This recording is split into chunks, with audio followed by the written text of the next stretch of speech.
राजनीति में कभी कभी एक छोटी सी खबर बड़े बड़े सवाल भी खड़े कर देती है और आज की चर्चा भी कुछ ऐसी है। सोशल मीडिया, न्यूज क्लिप्स और कई डिजिटल प्लेटफॉर्म्स पर एक ही खबर तेजी से स्क्रॉल हो रही है। राघव चड्ढा को राज्यसभा की कमेटी ऑन पिटिशंस का चेयरमैन या अहम जिम्मेदारी दी गई। जैसे ही जानकारी सामने आई उसके बाद से राजनीतिक गलियारों में हलचल मच गई। कुछ लोग इसे एक सामान्य संसदीय प्रक्रिया मान रहे हैं तो कुछ इसे एक बड़े राजनीतिक संदेश के तौर पर देख रहे हैं। लेकिन असली सवाल सिर्फ इतना नहीं कि उन्हें कौन सी जिम्मेदारी सौंपी गई है। असली सवाल यह है कि इस वक्त ये जिम्मेदारी क्यों और किस संदर्भ में चर्चा का विषय बन गई। तो चलिए वीडियो में समझते हैं कि आखिरकार माजरा क्या है। सबसे पहले समझते हैं कि ये कमेटी आखिर होती क्या है। राज्यसभा की कमेटी ऑन पिटिशंस कोई साधारण समिति नहीं होती। इसका काम होता है आम जनता से आने वाली याचिकाओं को देखना, सरकारी नीतियों या प्रशासन से जुड़ी शिकायतों पर विचार करना, लोगों की समस्याओं को समझकर संसद तक पहुंचाना और जरूरत पड़ने पर संबंधित मंत्रालयों या विभागों से जवाब तलब करना। यानी आसान भाषा में कहा जाए तो ये कमेटी जनता और संसद के बीच एक इंटरफेस सिस्टम की तरह काम करती है। ये वो जगह होती है जहां आम नागरिक की आवाज कागज से निकलकर संसद की चर्चा बनती है। इसी वजह से इस कमेटी को पूरी तरह सिंबॉलिक या छोटा नहीं माना जा सकता। अब आते हैं असली मुद्दे पर। जैसे ही ये खबर सामने आई कि राघव चड्ढा को इस तरह की किसी संसदीय जिम्मेदारी से जोड़ा जा रहा है, फौरन सोशल मीडिया पर नई बहस की शुरुआत हो गई। कई लोगों ने इसे सिर्फ एक प्रशासनिक नियुक्ति कहा, लेकिन वहीं दूसरी तरफ कुछ यूजर्स जो हैं सोशल मीडिया के एक बड़े राजनीतिक संकेत के तौर पर भी इसको देखना शुरू कर चुके हैं। और यहीं से कहानी की शुरुआत होती है, एक नया मोड़ कहानी लेती है। लेकिन उस खबर का पॉलिटिकल एंगल उससे भी बड़ा है, क्योंकि 26 अप्रैल को राघव चड्ढा और आम आदमी पार्टी के 6 अन्य राज्यसभा सांसदों ने पार्टी को छोड़ा।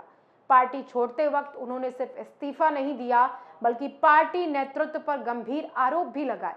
और राघव चड्ढा ने कहा था जो पार्टी भ्रष्टाचार मिटाने के गंभीर संकल्प के साथ बनी थी, आज वो भ्रष्ट और समझौता कर चुके लोगों के हाथों में बुरी तरह चली गई है। साथ ही उन्होंने आगे कहा था कि मैं करीब 1 साल पहले से ही उनसे दूरी बना चुका था, क्योंकि मैं उनके गलत कामों में हिस्सा नहीं बनना चाहता था। यानी उन्होंने अपने फैसले को सिर्फ राजनीतिक बदलाव नहीं बल्कि प्रिंसिपल से जुड़ा फैसला बताया। इसके बाद बीजेपी में शामिल होने के साथ ही एक दूसरी कहानी शुरू हुई, सोशल मीडिया की कहानी। सोशल मीडिया पर राघव चड्ढा खासे एक्टिव रहे, आप जानते ही हैं। इसीलिए उसी सोशल मीडिया पर राघव को ट्रोल करते हुए यह तंज कसा गया कि उन्हें बीजेपी ज्वाइन करने के बाद केंद्र सरकार में मिनिस्टर ऑफ इन्फ्लुएंसर्स अफेयर्स बनाया जाएगा। ऐसा कोई मंत्रालय असल में है ही नहीं, एग्जिस्ट ही नहीं करता। ये एक व्यंग था, क्योंकि बीजेपी सत्तारूढ़ पार्टी है, अभी एनडीए की सरकार है। इसके अलावा एक मीडिया रिपोर्ट्स में दावा पेश किया गया कि बीजेपी ज्वाइन करने के सिर्फ 24 घंटे के अंदर ही राघव चड्ढा ने इंस्टाग्राम पर 10 लाख से ज्यादा फॉलोवर्स खो दिए थे। एक वक्त पर उन्हें जेनजी पॉलिटिक्स का एक बड़ा चेहरा माना जा रहा था, लेकिन उनके फॉलोवर्स 1 करोड़ 46 लाख उस वक्त थे। उससे घटकर वो 1 करोड़ 33 लाख तक पहुंच गए। और ये सिर्फ नंबर्स की गिरावट नहीं थी, इसका असर कमेंट सेक्शन में भी साफ तौर पर देखने को मिला। कुछ यूजर्स ने लिखा, हमने आप में भविष्य का प्रधानमंत्री देखा था, आपने अपने चाहने वालों को धोखा दिया। और कुछ ने लिखा, राघव चड्ढा को अनफॉलो करने का अब वक्त आ गया है।